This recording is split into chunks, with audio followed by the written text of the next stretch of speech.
বন্ধুরা Bangla health tips live চ্যানেলটিকে subscribe করতে ভিডিওর নিচে দেওয়া সাবস্ক্রাইব বাটনে ক্লিক করুন, তারপর বেল আইকনটি প্রেস করুন। বন্ধুরা আপনাদের YouTube channel Bangla health tips লাইভে আপনাদের সকলকে স্বাগতম। বন্ধুরা আজকের এই ভিডিওটিতে আমি আপনাদেরকে জানাবো অস্টিওপোরোসিস বা হাড় ক্ষয় রোগ প্রতিকারের ঘরোয়া উপায় এবং আয়ুর্বেদিক চিকিৎসা পদ্ধতি। বন্ধুরা ভিডিওটি শুরু থেকে শেষ অবধি দেখুন, কারণ আজকের এই ভিডিওটিতে আমি আপনাদের সঙ্গে শুধু অস্টিওপোরোসিসের হোম রেমিডিগুলি শেয়ার করব না, বরং তার পাশাপাশি আপনাদেরকে আরো জানাবো যে একজন অস্টিওপোরোসিস রোগে আক্রান্ত ব্যক্তির খাদ্য তালিকা অর্থাৎ ডায়েট ঠিক কি হবে, কোন খাবারগুলো খেলে রোগী দ্রুত সুস্থ হয়ে উঠবেন এবং রোগের উপশম হবে। বন্ধুরা Bangla health tips live YouTube চ্যানেলে এই মুহূর্তে পর্বভিত্তিক আলোচনা চলছে অস্টিওপোরোসিস বা হাড় ক্ষয় রোগের কারণ, লক্ষণ ও ঘরোয়া প্রতিকারকে নিয়ে। আপনারা ইতিমধ্যে এই বিষয়ের উপর দুটি ভিডিও দেখেছেন।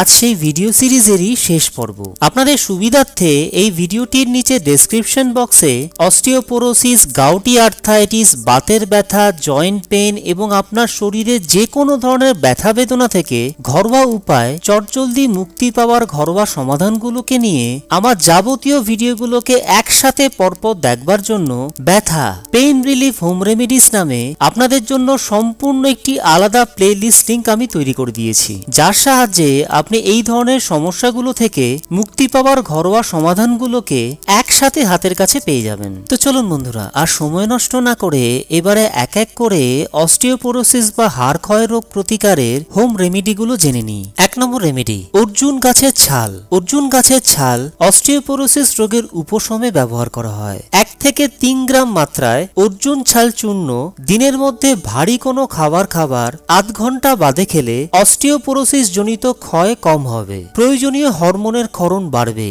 এবং হাড় ভেঙে গিয়ে থাকলে তা দ্রুত নিরাময় হবে। 2 নম্বর রেমিডি, অস্থি সংহার গাছের বীজ। অস্টিওপোরোসিস রোগের উপশমে এই ভেষজ গাছটির বীজ ভীষণ ভালো কাজে আসে। 50 গ্রাম হালকা উষ্ণ জলে বেশ কিছুটা অস্থি সংহার গাছের বীজ ফেলে দিয়ে ভালোভাবে মিশিয়ে নিন। অস্টিওপোরোসিসে আক্রান্ত ব্যক্তিকে এই ওষুধি জল প্রতি আধ ঘন্টা অন্তর দিনের মধ্যে 5 থেকে 6 বার খাওয়ালে ব্যথা কমবে, রোগের উপশম হবে এবং হাড় মজবুত হবে। 3 নম্বর রেমিডি, সেদন বা শেক এবং স্নেহন চিকিৎসা বা অয়েল ম্যাসাজ। অস্টিওপোরোসিস বা হাড় ক্ষয় রোগের জন্য আয়ুর্বেদে বর্ণিত সেদন বা শেক এবং স্নেহন চিকিৎসা বা অয়েল ম্যাসাজ করলে ভালো উপকার পাওয়া যায়। ভেষজ থেকে তৈরি সৈন্যবাদী তৈল, কলা তৈল নিয়মিত হালকাভাবে মালিশ করতে হবে। এরপর গরম সেক দিলে ব্যথা কমবে আর সেই সঙ্গে হাড়ের সচলতা বৃদ্ধি পাবে। 4 নম্বর রেমেডি, যষ্টি মধু, আমলকি চূর্ণ বা ত্রিফলা চূর্ণ এবং তিল ও তিল তেল। হরমোনের কার্যকারিতা বজায় রাখতে নিয়মিত যষ্টি মধু খেলে অস্টিওপোরোসিসে আক্রান্ত ব্যক্তিরা বিশেষভাবে উপকৃত বোধ করবেন।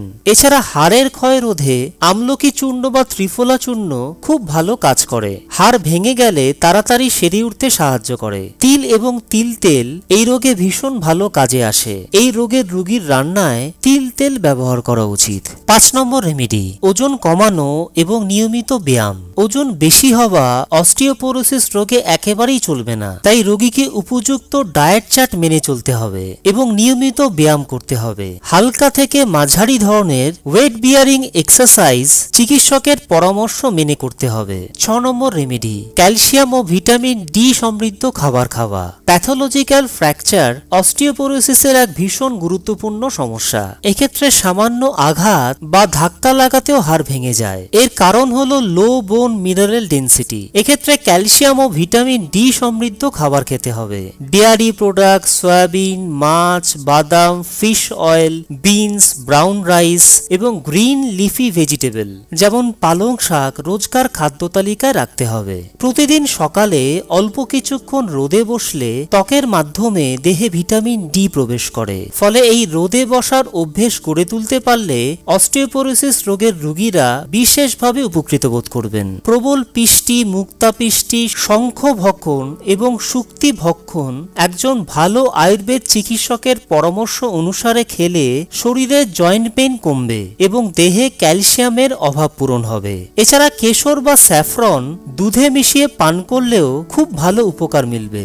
একইভাবে দুধের সঙ্গে আমন্ড মিশিয়ে পান করলেও রোগের উপশম হবে। 7 নম্বর রেমেডি, কিছু বিশেষ ফল এবং শাকসবজি। অ্যালার্জি। এই রোগে ফলের মধ্যে আনারস খাওয়া খুব ভালো, কারণ আনারস দেহে ম্যাঙ্গানিজের ঘাটতি পূরণ করে। ব্রোকলি খেলে ভিটামিন কে পাওয়া যায়। এছাড়া স্প্রাউটস খাওয়া যেতে পারে। সামান্য শিকড় বের হওয়া ছোলা, মুগ, বিন, সর্ষে, কড়াইশুঁটি স্প্রাউটস নামে পরিচিত। স্প্রাউটসে আছে অ্যান্টি অক্সিডেন্ট, যা আমাদের হাড়ে মিনারেলের ঘনত্ব বাড়ায়। আলমন্ড আলফা কাফ ইস্ট্রোজেন হরমোনের ক্ষরণ বাড়ায়। আর পার্সলেতে আছে ভিটামিন কে। ফলে এই দুটি শাকই খাওয়া যেতে পারে। এছাড়া আম, পেঁপে, তরমুজ, আপেল, কলা এবং আঙ্গুর খাওয়া যেতে পারে। 8 নম্বর রেমেডি, পর্যাপ্ত পরিমাণে ঘুম। অস্টিওপোরোসিসের রোগীকে পর্যাপ্ত পরিমাণে ঘুমোতে হবে। বৈজ্ঞানিক গবেষণায় প্রমাণিত হয়েছে যে পর্যাপ্ত ঘুমের অভাব অস্টিওপোরোসিসের অন্যতম প্রধান কারণ। এই রোগ এড়াতে চাইলেও প্রতিদিন অন্তত 6 ঘন্টা ঘুমানোর চেষ্টা করুন। বন্ধুরা, আজ এই পর্যন্তই। ভিডিওটি দেখবার জন্য আপনাদেরকে অসংখ্য ধন্যবাদ। যদি ভিডিওটি আপনাদের ভালো লেগে থাকে, আপনাদের সামান্যতম কোনো উপকারও এসে থাকে, তবে ভিডিওটিকে অবশ্যই লাইক করুন। আর এই ভিডিওটি ফেসবুক, টুইটার, ইনস্টাগ্রাম এবং অন্যান্য সোশ্যাল মিডিয়া সাইটে শেয়ার করুন, যাতে আপনার সাহায্যে আপনার বন্ধুরাও বিভিন্ন হেলথ রিলেটেড প্রবলেম থেকে ঘরোয়া উপায় মুক্তি পেতে পারেন। আপনাদের মতামত কমেন্ট সেকশনের মাধ্যমে আমাদের জানান যে আপনারা ঠিক কোন ধরনের বিষয়ের উপর ভিডিও চাইছেন, এবং এই ধরনেরই আরো ভালো ভালো ভিডিও দেখবার জন্য বাংলা হেলথ টিপস লাইভ চ্যানেলটিকে সাবস্ক্রাইব করে নিন। আর বেল আইকনটিকে ক্লিক করে নোটিফিকেশন অন করে নিন, যাতে আপনি আমার চ্যানেলের সমস্ত ভিডিওগুলোকে সবার প্রথমে দেখতে পারেন। বন্ধুরা, আবার আমি ফিরে আসছি খুব শিগগিরই আরো একটি নতুন ভিডিও নিয়ে। ততক্ষণ পর্যন্ত প্রত্যেকে ভালো এবং সুস্থ থাকবেন।